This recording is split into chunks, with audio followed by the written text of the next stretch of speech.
Il était censé être le futur de la boxe en France, le premier poids lourd champion du monde. Mais le chemin de Tony Oka était tout sauf linéaire. Tony Oka, né à Paris, un père congolais boxeur, une mère française et un gant dans la main avant même de savoir écrire. Il grandit entre les clubs de banlieue, les stages, les tournois, et très tôt il s'est encaissé.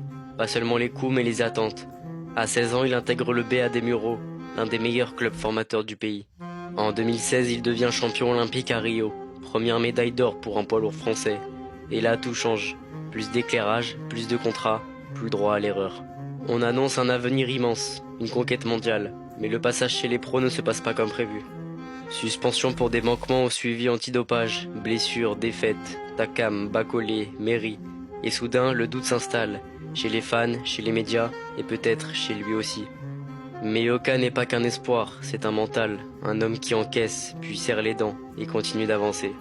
Le 17 mai 2025, il le prouve à nouveau. Victoire claire face au russe Arslan Yaliev.